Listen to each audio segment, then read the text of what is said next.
Rayalaseema favourite food చిన్న కాకరకాయలు ఎలా తయారు చేయాలో చూద్దాం. కాకరకాయలు ముందుగా ఇలా శుభ్రంగా 2 సార్లు కడుక్కోవాలి.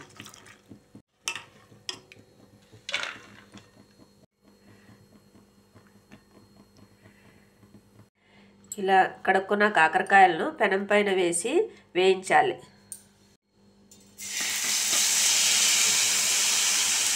ఇలా అటు ఇటు తిప్పుతూ వేయించుకోవాలి. ఇందులో కాస్త కొంచెం నూనె కూడా వేసుకోవచ్చు. వేయించేటప్పుడు కాకరకాయలు ఒలిచేటప్పుడు బాగా క్లీన్గా శుభ్రం చేసుకోవాలండి. అక్కడక్కడ పురుగు పట్టిన ఉంటాయి, ఏరేసుకోవాలి. ఇలా వేయించుకోవాలి. ఇవి చేయడం కూడా చాలా ఈజీ అండి. వేగిన వాటిని ఒక ప్లేట్లో వేసుకుందాం. ఇప్పుడు స్టవ్ మీద గిన్నె పెట్టుకోండి. ఇప్పుడు ఆయిల్ వేసుకుంటున్నాను. కొంచెం జీలకర్ర, ఆవాలు, కరివేపాకు వేసుకుందాం.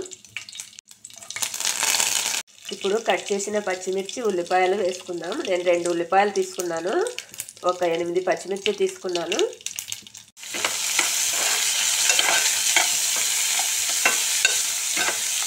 ఉప్పు వేసుకుంటున్నాను. కొంచెం కలుపుకొని ఇప్పుడు కాకరకాయలు వేసుకోవడమే. ఇప్పుడు కలుపుకుందాం. ఇంతేనండి, పెద్దగా ఇంగ్రీడియంట్స్ ఏం అవసరం లేదు, చాలా సింపుల్గా అయిపోతుంది. ఇలా కలుపుకొని చిన్న మంట మీద మగ్గించుకోవాలి. ఇలా మూత తీసి అప్పుడప్పుడు కలుపుతూ ఉండాలి. ఒక 10-15 నిమిషాలు చిన్న మంట మీద మగ్గించుకోండి, రెడీ అయిపోతుంది. పచ్చిమిర్చికి బదులు కారం కూడా వేసుకోవచ్చు.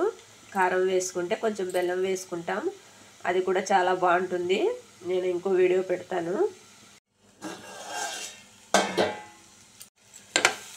ఇంతేనండి, బాగా మగ్గిపోయే కాకరకాయలు.